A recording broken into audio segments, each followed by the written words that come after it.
नमस्कार, मी अश्विनी. महाराष्ट्र टीव्ही 24 मध्ये आपले स्वागत आहे. महाराष्ट्रातील बातम्यांकडे वळण्याआधी एक नजर टाकूया हेडलाईन्सवर. उपमुख्यमंत्री अजित पवार यांचे छत्रपती संभाजीनगर विमानतळावर आगमन. गंगापूर येथील अहिल्यादेवी होळकर यांच्या पुतळ्याचे करणार उद्घाटन. उपमुख्यमंत्री अजित पवार यांनी घेतली छत्रपती संभाजीनगर जिल्ह्याची आढावा बैठक. आणि या देशात शेतकऱ्यांची काही किंमत आहे का? राजू शेट्टी यांचा सवाल. आता बातम्या सविस्तर. महाराष्ट्र राज्याचे उपमुख्यमंत्री अजित पवार यांचे आज छत्रपती संभाजीनगर विमानतळावर आगमन झाले. जिल्ह्यात त्यांच्या हस्ते विविध कामांचे उद्घाटन होणार आहे. जिल्हाधिकारी कार्यालय येथे आढावा बैठक घेणार आहे. त्यानंतर गंगापूर येथील अहिल्यादेवी होळकर यांच्या पुतळ्याचे उद्घाटन करणार असून राष्ट्रवादी काँग्रेस पार्टी सामाजिक न्याय विभागाच्या वतीने राज्यव्यापी संविधान गौरव मेळाव्याला ते उपस्थित राहणार आहे. कसलाही निर्णय झाला नसताना कांद्यांवरील बंदी उठवली अशी अफवा पसरवून अनेक राजकीय नेत्यांनी आपली पाठ थोपटून घेतली. आपणच कांद्याचा पाठपुरावा करण्याचा आव आणला, परंतु कसल्याही प्रकारची निर्यात बंदी उठवली नव्हती हे स्पष्ट झालेलं आहे. खरं तर सरकारने निर्यात बंदी करून सुद्धा मोठ्या प्रमाणात कांदा देशाबाहेर गेला, तस्करी मार्गाने गेला. फायदा फक्त तस्करांचा व दलालांचा झाला. ग्राहकांचे व शेतकऱ्यांचे नुकसान झालं. मग हा निर्णय करून सरकारला काय मिळालं? हे सरकार शेतकऱ्यांसाठी धोरण राबवतोय का की तस्करांसाठी? हे एकदा स्पष्ट होणे गरजेचे आहे. या देशात शेतकऱ्यांची काही किंमत आहे का? शेतकऱ्यांच्या मागण्या मान्य कराव्या असे मत माजी खासदार राजू शेट्टी यांनी व्यक्त केले आहे. खरं तर कसलाही निर्णय झालेला नसताना कांद्यावरची निर्यात बंदी उठवली अशा प्रकारची अफवा उठवली. अनेक राजकीय नेत्यांनी स्वतःची पाठ थोपटून घेतली आणि आपणच हा निर्णय होण्यासाठी पाठपुरावा केल्याचा आव आणला. पण प्रत्यक्षामध्ये सरकारनं निर्यात बंदी उठवलेली नव्हती हे स्पष्ट झालेलं आहे.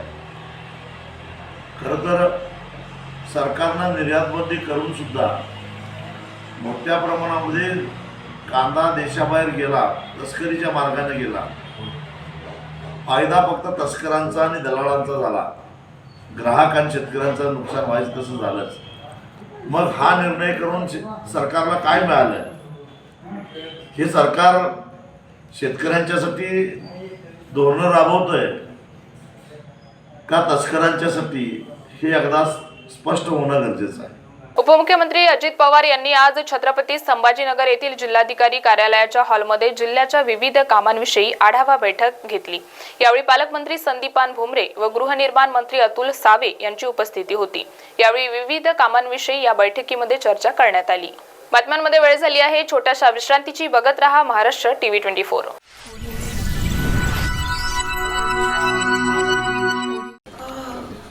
बॉस ने मीटिंग बुलाई. बाहर उठो बैठो. तकलीफ उठने बैठने की नहीं, तकलीफ बवासीर की है. बवासीर, फिशर, भगंदर, पाइलोनियल साइंस का आयुर्वेद तथा आधुनिक लेजर से उपचार. कॉल या विजिट करें www.pilesfistulacure.com.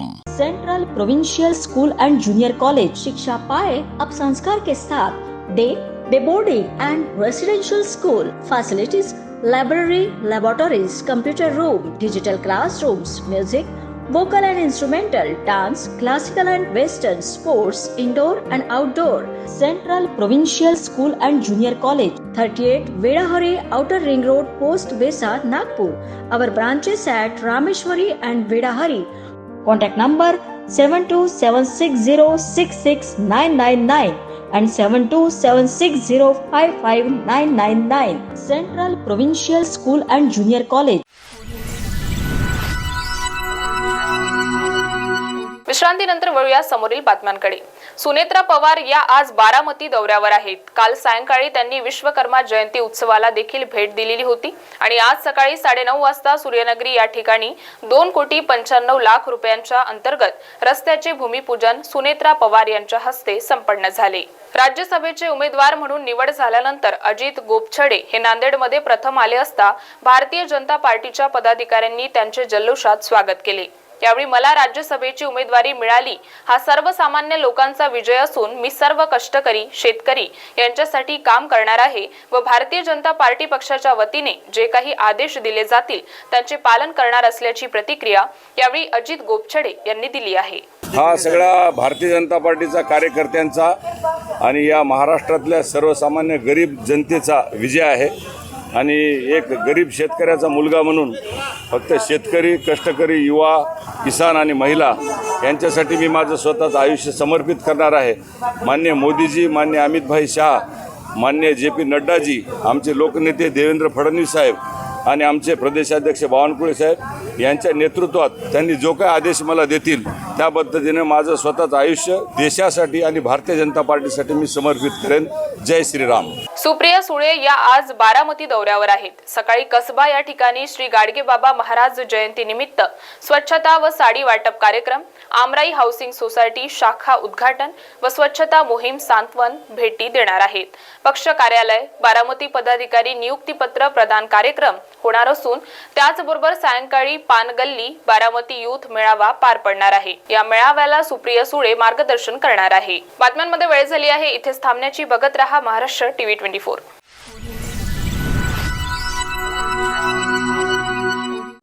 Integrity super specialist hospital and research institute of Nagpur अब नागपुर में अत्याधुनिक सुविधाओं के साथ ICU, modular operation theatre, maternity surgery and laparoscopy surgery, orthopaedic and joint replacement, dialysis unit, pathology and pharmacy. Our address Vinoba Nagar, Kharbi ring road, Nagpur. Our contact 8668792352 9801980100.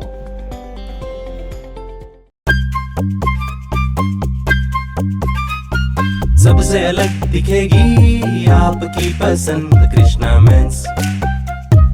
Indian हो या Indo western style में अलग Krishna men's. Coat suit, sherwani, Indo western, kurta pajama and shirt pant की wide range. Krishna men's ethnic wear, Nanga Putla चौक, गांधी बाग, नागपुर.